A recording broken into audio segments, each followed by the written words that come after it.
Hi everyone, I'm here with Crystal Galbraith, the playwright of Pride's A Riot. Hi Crystal, how are you? Hi, I'm good. Yeah, How's things? good. Yeah, yeah, we're doing good. One of the things I wanted to start off with, because obviously episode one has aired for free, so if you want to check out Pride's A Riot, the links will be below. But Crystal, for anyone that doesn't know you, can you tell us briefly about yourself? Well, I'm a Scottish-born, Scottish-raised actor, writer. Um, Born in Edinburgh, raised Shetland. I studied in Inverness, UHI, for 4 years, drama production, which actually had a module on audio production, and I wrote Pride a Riot for one of our writing modules. So when my lecturer heard about this opportunity, he said that I should put my work forward. And so I edited it to make a podcast, and it went from there, basically. Yeah, I really like Pride's a Riot. For anybody that hasn't listened to it yet, could you briefly tell us what Pride's a Riot is about? Well, Pride to Riot is about these two queer young people called Ryan and Andy. They are just going about their lives, and then they hear the news that Marsha P. Johnson, who is a very influential activist around the time, has passed away in what is labeled as a suicide, but it's unspoken. Basically, everyone knows that it was a murder, which still hasn't really been there hasn't been justice for it, even now as we're speaking. And it sort of focuses on their reaction to it and sort of the bigger impact that that had on the queer community at the time, because of how influential she was and how known she was.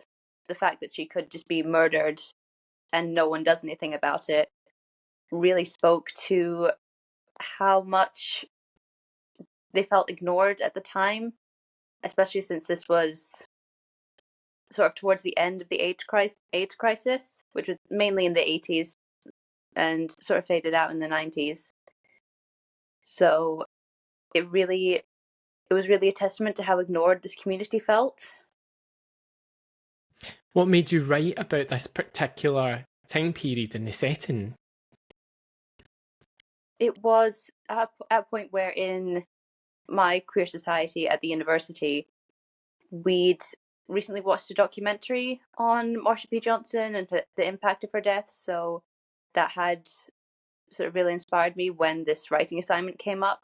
That was something I wanted to do. And how did you go about developing the characters of Andy and Ryan?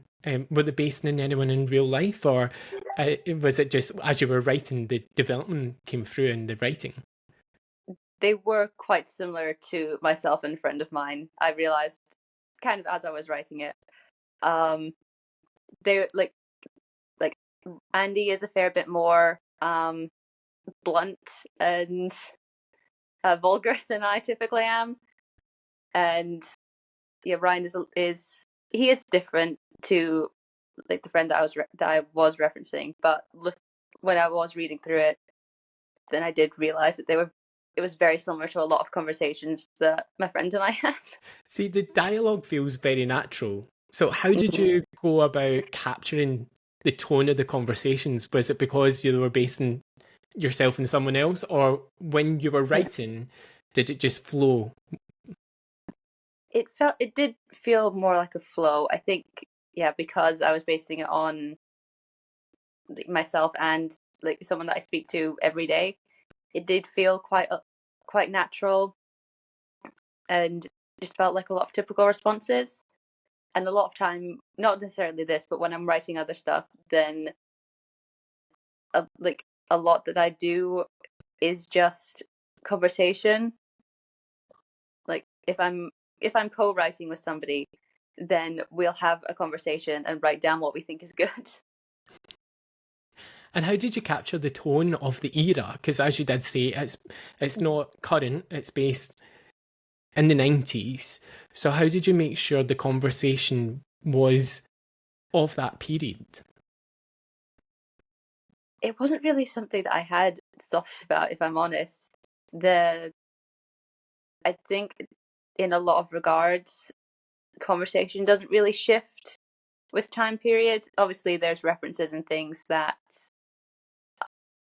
like that wouldn't be relevant yet, like in the 90s, that would be relevant today. But I think a lot of cadence and dialogue can just really fit into any period. And what kind of research did you do to ensure the accuracy of the details and references within the play?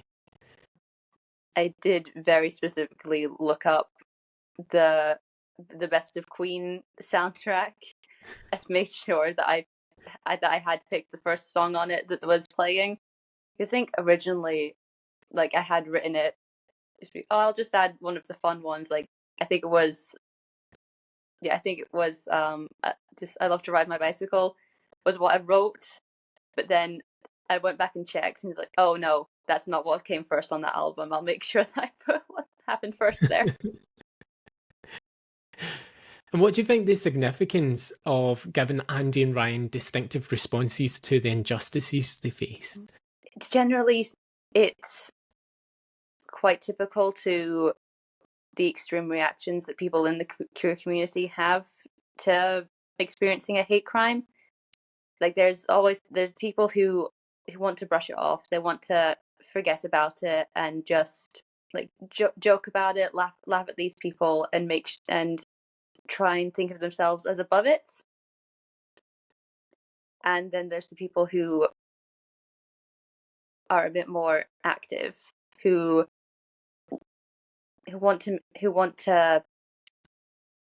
actively want to stop it, who want to make sure that this doesn't happen again or doesn't happen to other people.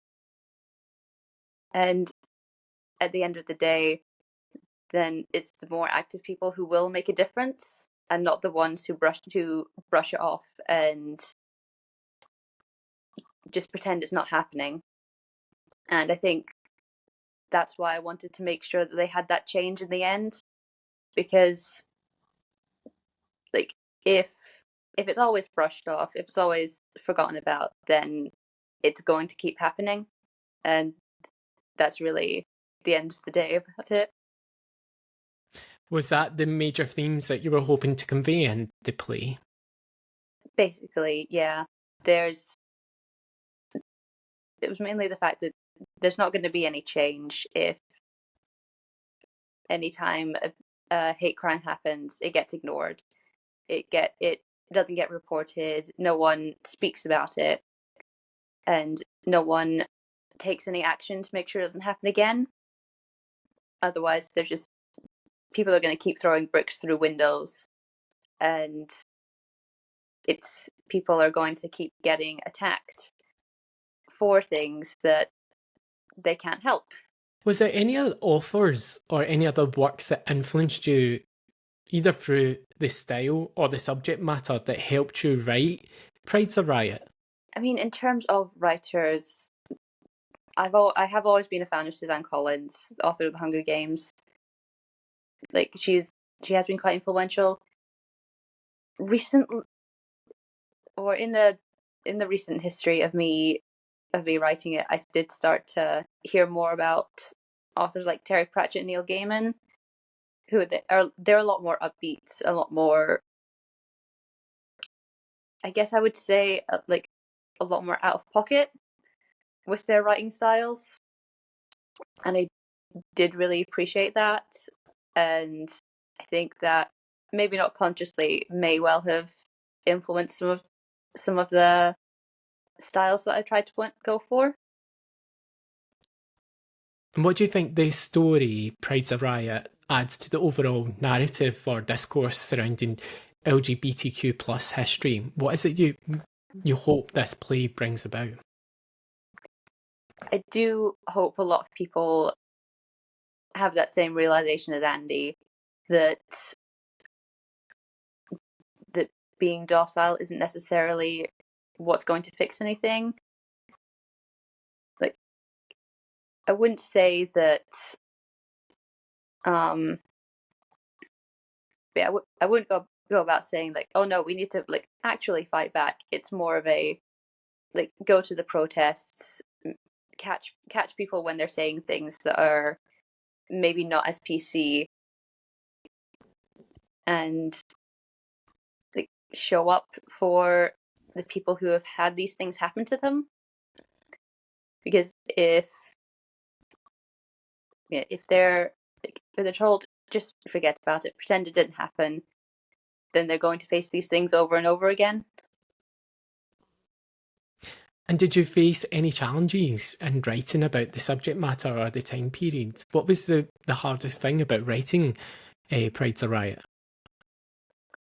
I do think I had to make sure that I didn't catch myself referencing something that hadn't happened yet.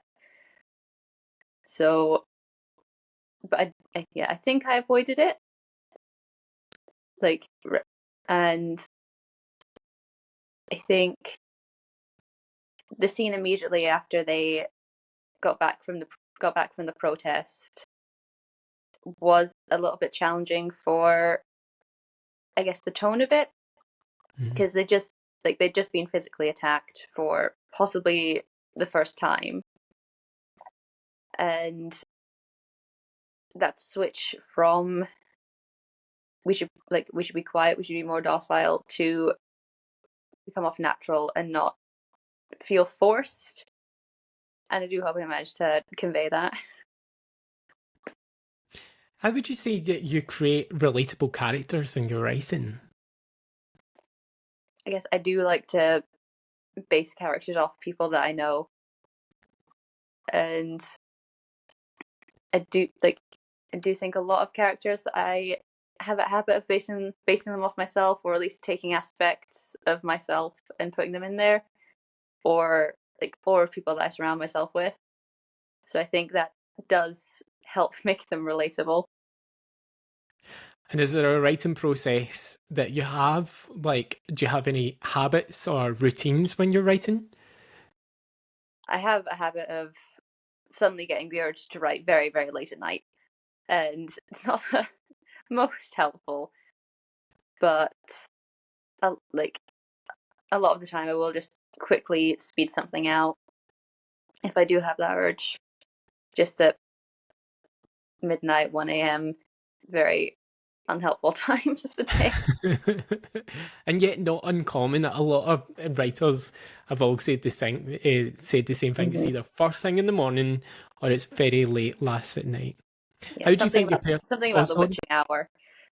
Yeah, no, definitely. It was interesting because one of the last authors said that she suffers from insomnia, and that is when all her writing happens, like in the middle of the night. And I'm like, woof.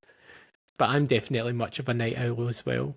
What would you say your personal experiences or background, does that influence your writing?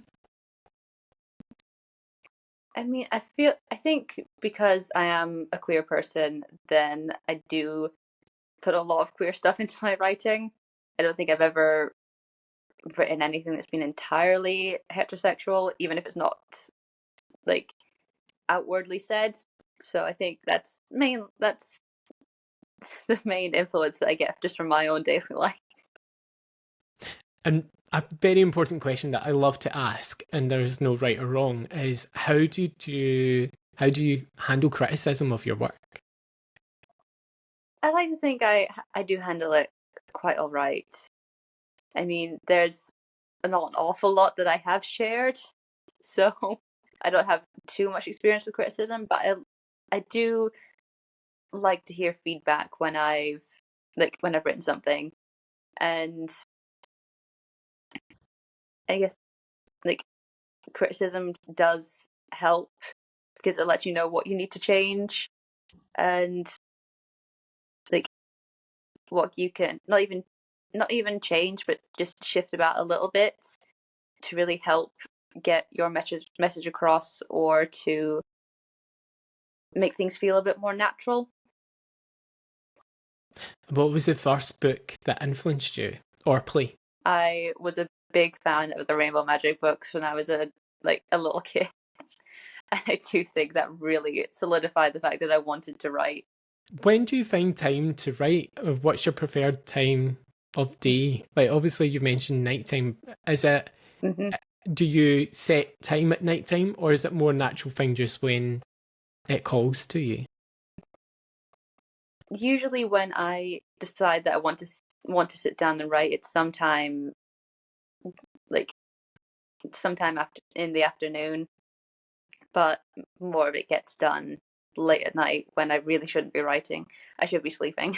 And one of the things I was going to ask you was, what, if you could go back time, what advice would you give your younger self regarding your writing? I'd say let people see it more because, again, if you don't get that feedback and that criticism, then you can't really improve that much. And for a long time, then I was either just not writing stuff or I was just writing little bits here and there, not letting anyone see it. But then now that I have started to show off a bit more, I keep getting a lot of people just telling me that it's good or that like I should be writing more. So I do think that I should have started earlier and let more people see it more often. I love this question. Um, and I'll give you some examples as well. What was the best investment you made as a writer? So, for example, one of the playwrights said was opening up a Google account because she got free access to Google documents. Somebody else said it was purchasing their favourite notepad and pen, and somebody else said a typewriter. What investment have you made to help you write? Honestly, I'd probably say other books because like seeing how other people write, seeing the things that people talk about in their writing, how they convey certain feelings and certain situations, especially from a lot of different authors' perspectives, really does help.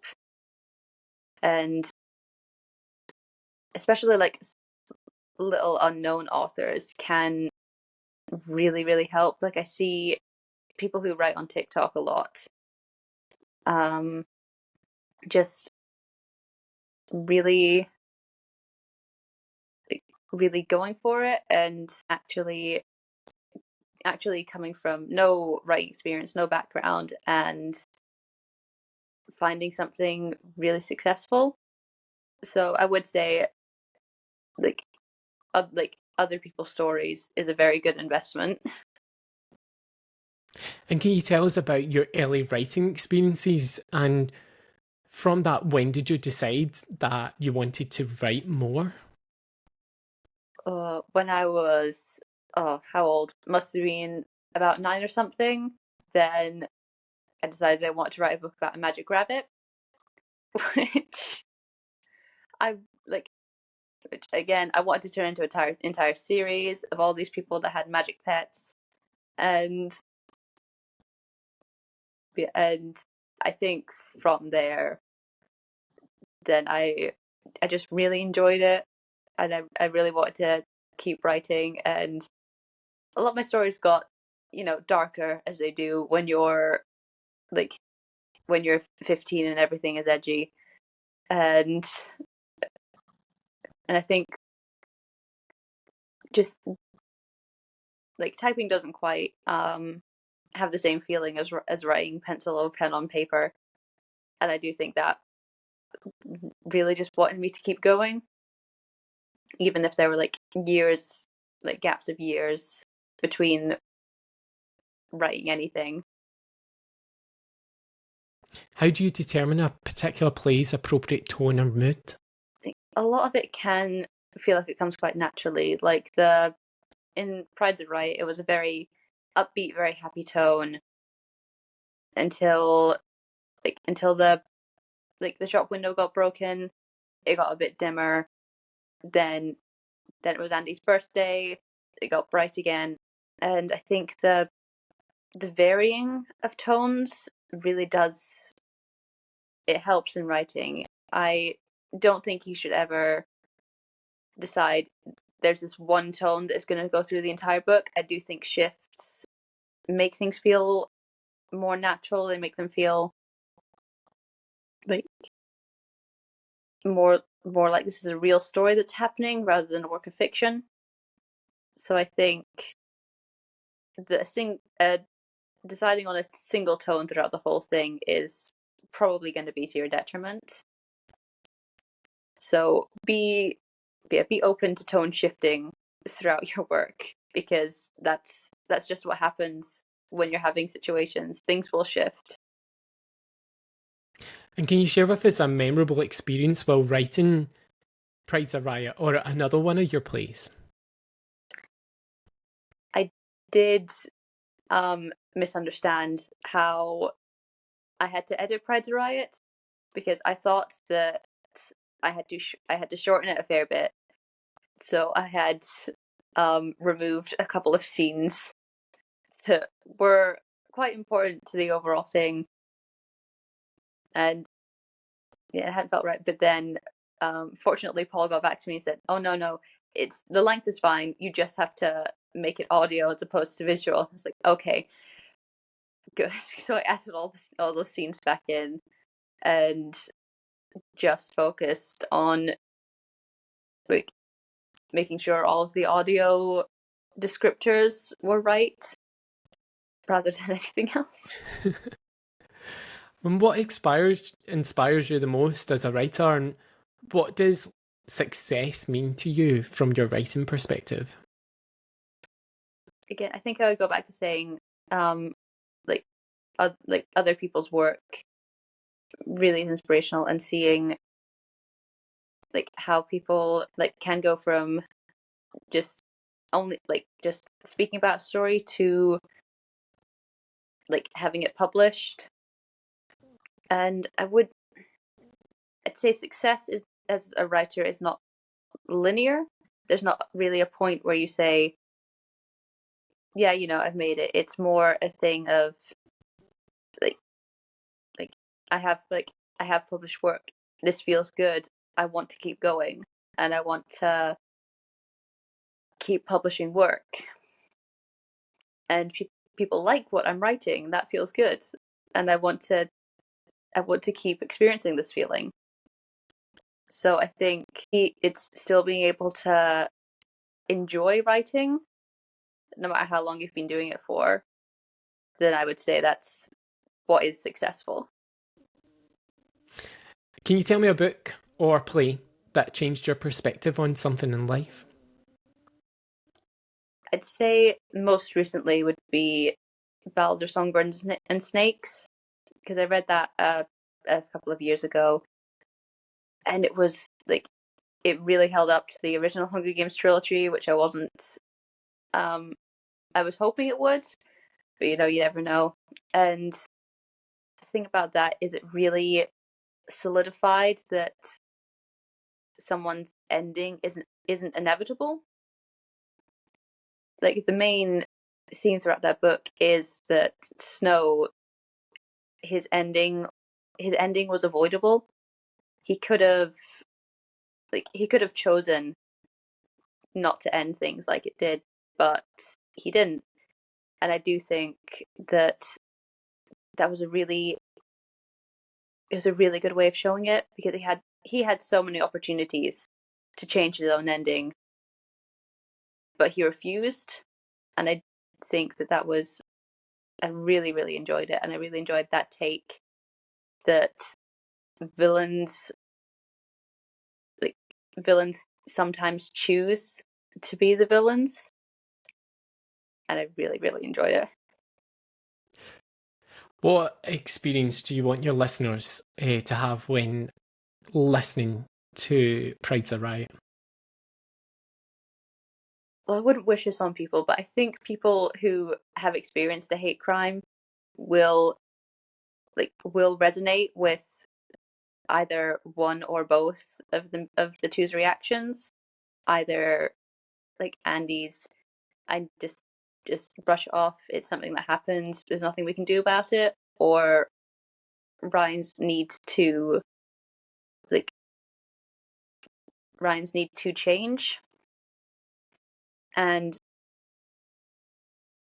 hopefully a lot of them will like end up seeing Andy's perspective of having that change and realizing that they need to speak up about these hate crimes, about the things that they experience. So I would hope that people who have had that experience would see something in the two's reactions. And if anyone's listening today and they're inspired about writing for theatre, but they don't know how to go about it, what advice would you give them? Honestly, just write conversations that you have, because it's like, it can feel as natural as that. Or I'm sure many of us have conversations with ourselves. Start writing those down and seeing how they flow, and you'll really get into the structure of how conversations happen. And then go from there. Pretty much. And what's next for yourself, Crystal? Are you writing anything at the moment, or is there anything we can look forward to reading in the future? Actually, me and one of the other people involved in this, Lilia Malkinen, are writing a podcast called Cure for Mortality.